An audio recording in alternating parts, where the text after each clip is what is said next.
Bonjour, bonjour à toutes et à tous, bienvenue sur Kwesi pour ce second temps de parole du 23 mai 2023. On accueille Abdallah Youssouf, un des leaders de la nouvelle majorité qui est dans l'opposition du côté de Chirungi. Abdallah Youssouf, bonjour. Bonjour Patrick, bonjour à tous les Mahorais, bonjour à la commune de Chirungi. Merci d'avoir accepté notre invitation. Alors si on vous a demandé de venir, c'est pour qu'on essaye tous ensemble, de comprendre un peu ce qui se passe. Il y a une majorité au moment des élections municipales qui a élu un maire, qui est maire actuellement. À un moment donné, cette majorité explose. Et une nouvelle majorité se constitue au sein du conseil municipal de Chirungi.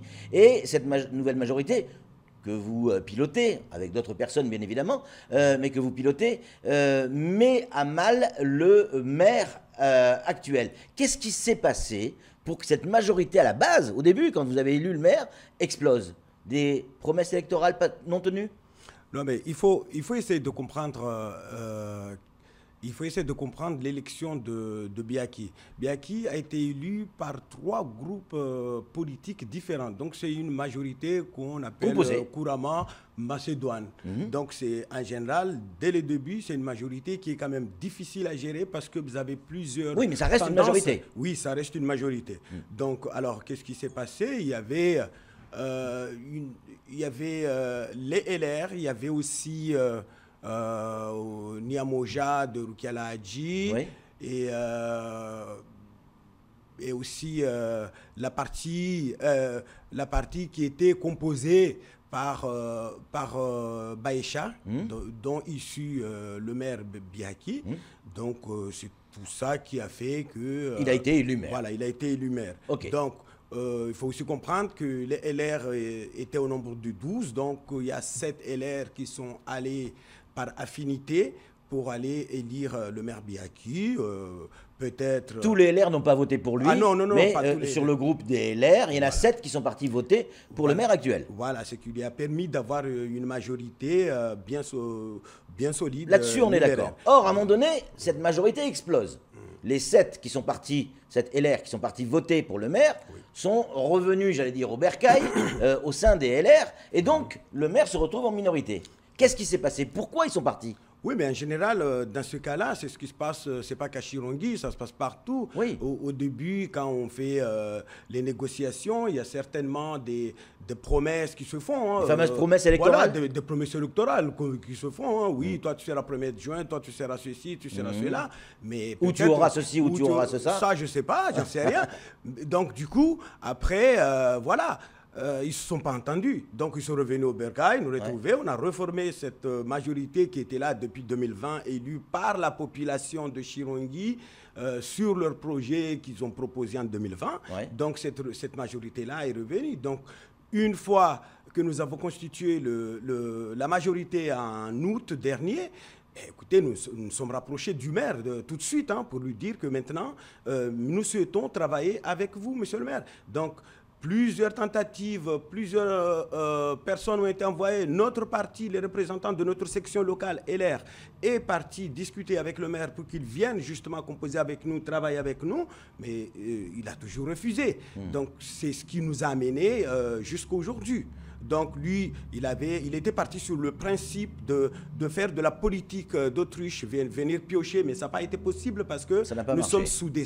Voilà, ça n'a pas marché. Pas si soudés que ça, parce qu'il y en a quand même 7 de chez vous qui sont partis au début. Non, mais je vais dire après, une fois qu'il était mis en minorité, il a essayé de jouer la politique de l'autruche. Aller chercher, piocher, mais ça n'a pas marché, vu que, voilà. Donc du coup, là, aujourd'hui, ce que nous souhaitons, travailler avec lui. Vu qu'il refuse, nous voulons développer la commune, avancer les choses. On ne peut pas, avec un maire qui tire de l'autre côté, nous ici, qui l'appelons. Donc, du coup, qu'est-ce que nous avons fait? Nous avons demandé à ce que nous puissions récupérer notre délégation de pouvoir. Parce que ce n'est pas la délégation du maire. C'est une délégation du pouvoir, du conseil municipal, qu'il délègue au maire pour faciliter le fonctionnement. C'est uniquement pour ça. Sinon, le maire... Oui, mais ça revient au même. Vous avez demandé à enlever des pouvoirs au maire pour les donner à la majorité du conseil municipal. Ce n'est pas du tout comme ça que ça marche. Oui. Ce n'est pas du tout comme ça que ça marche. On retire cette délégation, ça veut dire que le maire, il est obligé légalement de travailler avec la majorité. C'est pour ça. Ce n'est pas pour les donner à quelqu'un d'autre. Oui. Non, c'est pour les donner parce qu'en fait, c'est la majorité qui est dépositaire de ce pouvoir. Donc le maire, son rôle, c'est d'appliquer les décisions du conseil municipal. C'était dans ce sens. Qu'est-ce qui se passe dans ce cas-là quand le maire n'a plus que ses deux propres pouvoirs, qui sont l'état civil et la police, qui sont des pouvoirs qui lui sont délégués par le ministère de la Justice, enfin le juge, le tribunal, tout ça.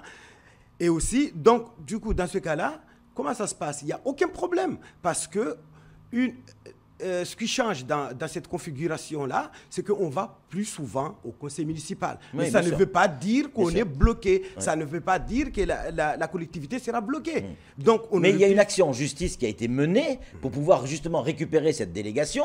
Ça a été jugé au tribunal administratif, si je ne dis pas de bêtises.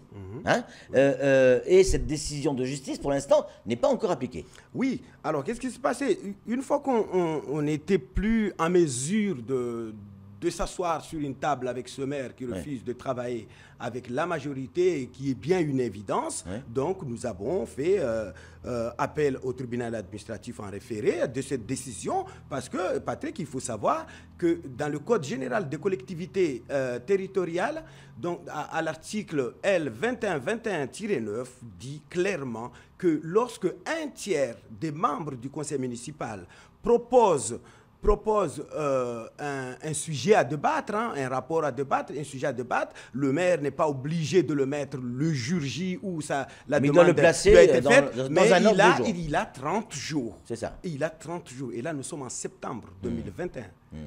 Donc, il a 30 jours pour le faire. Il ne l'a pas fait. Il nous a tout de suite écrit, quand nous lui avons formulé la demande écrite en lettre recommandée avec accusé de réception, il nous dit que votre demande est abusive. Donc, lui, il l'a jugé abusif. C'est pour cela que nous sommes partis au tribunal administratif qui a analysé notre demande, qui nous a donné raison parce qu'il n'a fait qu'appliquer le droit, appliquer le droit français. Donc, du coup, il nous a donné raison. Malgré cela, le maire ne l'a pas appliqué. Il a fait appel, ce qui est tout à fait normal. Quand on est condamné, on peut faire appel à une autre juridiction plus supérieure à celui qui vous a condamné. Donc, ce qui est tout à fait, il était dans son droit de faire appel au Conseil d'État, qui est la plus haute juridiction française, Cour de cassation en cassation. Donc, du coup, là-bas, ils jugent la loi. Ils regardent, est-ce que le droit est respecté? Ils disent qu'il n'y a pas lieu.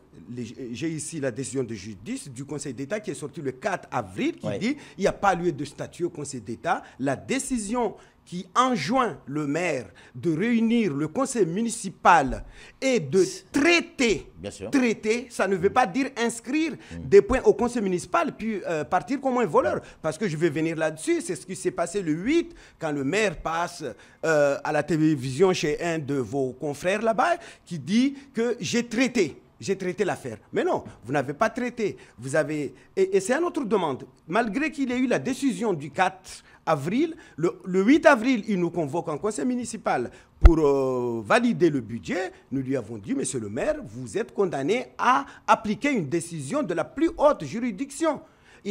Donc, on a insisté pour qu'on puisse débuter le conseil municipal. Donc, on a voté. C'est les membres qui votent pour accepter que les deux points qui sont ici, que je répète, le deuxième point qu'on n'a pas dit, qui est le retrait de la délibération qui a été la délibération qui nommait son collaborateur. Nous, on estime que voilà, il n'a pas lieu d'être parce qu'on avait créé ce poste en 2020. Parce que nous savions que le maire Andanouni Saïd avait quelques manquements, donc il lui fallait quelqu'un à côté. Bien sûr. Alors maintenant, on a bien compris que tout ce que faisait le maire était légal, tout ce que vous faisiez vous était légal, c'est passé par le tribunal administratif, il y a des décisions de justice, donc on est en pleine démocratie là-dessus, on est tous d'accord pour le reconnaître. Après, il y a le côté éthique. La situation politique à Chirongui pose problème tout de même à la population, à l'investissement. Il y a des entreprises qui avaient prévu de venir sur Chirongui pour développer une activité économique. Je pense notamment à Clinifutur, qui ne viendront probablement pas. Ils vont aller chercher des terrains ailleurs, peut-être du côté de Bandrélé. Cette situation devient ubuesque pour tout le monde. Non mais écoutez, on ne va pas tout mélanger. Clinifutur, c'est une société privée qui vient dans notre commune s'ils le souhaitent. Oui. D'ailleurs, c'est nous, en 2020, on a été les chercher pour qu'ils viennent justement sur Mayotte. On les a rencontrés à Métropole à plusieurs reprises, puis à La Réunion. Donc, du coup, c'est nous qui sommes allés les chercher. Donc, nous, on ne va pas construire pour Clinifutur. Eux, qu'est-ce qu'ils attendaient de nous? Qu'on leur facilite. Donc, le fait qu'il y ait une petite guéguerre, de rien du tout, qui peut se résoudre vite fait, n'a rien à voir avec ce que nous parlons. Donc, ça n'a pas d'impact impact direct par rapport à leur installation chez nous, car ils vont acheter un terrain. Nous, on leur facilite l'accueil dans notre commune. Donc, ce n'est pas le sujet ici. Ici, le sujet exact, c'est qu'il y a une décision de justice qui n'est pas appliquée. On est dans l'illégalité. Et dans ce cas-là, qu'est-ce qui se passe quand nous sommes dans l'illégalité? Quand je lis la décision de justice, la République mande et ordonne au ministre de l'Intérieur et des Outre-mer, voilà, le pouvoir d'exécuter la présente décision. Et ici, la personne qui représente le ministère, c'est le préfet. Nous, on ne comprend pas. Aujourd'hui, on peut bien comprendre qu'il y a Umbushu, mais là, aujourd'hui, Umbushu, c'est bon. Là, on est parti. On est parti parce que Talus 2 a été démoli hier. Donc, aujourd'hui... Il n'y a pas que cette opération. Voilà, oui, il y en a d'autres, mais c'est celui-là qui bloquait. Parce que si on revient par là, le préfet aussi, il a été condamné par le tribunal administratif récemment quand il a voulu détruire Talus 2. Est-ce que le préfet a fait est-ce que le préfet a dit « Ah ben écoutez, moi je suis le préfet représentant du gouvernement, c'est une opération du gouvernement, je m'en fous, je fais mon opération ». Mais non, le préfet a respecté la loi. Et pourquoi à Chirongui, ici, quand on met un point à l'ordre du jour, on n'émet que des observations. Et quand je regarde le compte-rendu qui est ici, tous les points qui sont traités, sauf celui-là où il y a juste des observations. Abdallah, c'est quoi la finalité de tout ça? Parce que vous parliez tout à l'heure d'une petite guéguerre entre élus du conseil municipal. C'est quoi la finalité? C'est ce qu'il y a derrière vous? Il y a l'écharpe derrière vous? Est-ce que le matin, quand vous vous rasez, vous pensez un jour à être maire? Non, pas du tout. C'est pas le cas. Non, mais écoutez, être maire, quand je suis dans la politique, c'est peut-être un jour être maire, être ministre, être je ne sais pas quoi, on est dedans. Mais pour le moment, le sujet qui nous préoccupe, c'est vraiment de pouvoir travailler dans notre commune. C'est de demander au préfet de faire simplement son travail. C'est pas la volonté d'une prise de pouvoir, justement, d'être dans l'opposition et de contrer l'opposition avec une majorité, je vous l'accorde, et de contrer ce qui se fait, c'est pas la volonté de prendre le pouvoir? Nous ne controns pas ce qui se fait. Nous dénonçons ce qui ne se fait pas. Aujourd'hui, nous dénonçons ce qui ne se fait pas, car nous sommes dans une république où il y a des lois qui doivent être respectées. Donc pour vous, Abdallah, c'est une opération politique qui est en train de se passer en ce moment? C'est une opération politique. C'est les sénatoriales qui sont en vue derrière? Ben oui, d'ailleurs, en parlant de ça, nous ne comprenons pas que le représentant du gouvernement à Mayotte ne fait pas son travail. Son travail ici, c'est d'enjoindre, c'est de dire au maire, respecte la loi, fais ceci. Enfin, il a quand même mis, le préfet, si vous parlez de représentant de l'État, c'est le préfet, il a quand même mis la commune sous tutelle, et donc c'est donc le préfet aujourd'hui qui gère la commune. La commune n'est pas sous tutelle, il faut bien comprendre les choses. D'ailleurs, le préfet, récemment, la commune n'est pas sous tutelle. Il y a le budget, mais cela ne veut pas dire sous tutelle, ça c'est autre chose. Cela, ça veut dire tout simplement que c'est le préfet qui va demander au CRC de lui proposer un budget en tenant compte, bien sûr, de ce qui a été proposé, ou en enlevant, oui, bien sûr, mais qu'il ait le chéquier ou pas, c'est pas notre argent. Ça, c'est l'argent de l'État qui doit servir. Donc, c'est mieux que ça soit comme ça. Peut-être, c'est pas mieux, parce qu'on n'a pas la partie investissement, ça sera pas pareil, mais nous sommes là, nous sommes des élus, nous ne sommes pas là pour nous enrichir, mais nous sommes là pour développer notre commune. Que ce soit le préfet qui paye ou que ce soit nous, pour nous, ça ne change pas. Ça ne change pas grand-chose à la chose. Donc aujourd'hui, nous entendons des bruits de couloir qui disent que, écoutez, on va revenir aux urnes, on va revenir. Il n'y a rien légalement qui le dit aujourd'hui. Il n'y a pas de blocage avéré. Le blocage est au niveau de la mairie et au niveau de la préfecture. Après, normalement, il n'y a pas de blocage. Aujourd'hui, on ne peut pas dire... vous n'appelez pas à une nouvelle élection?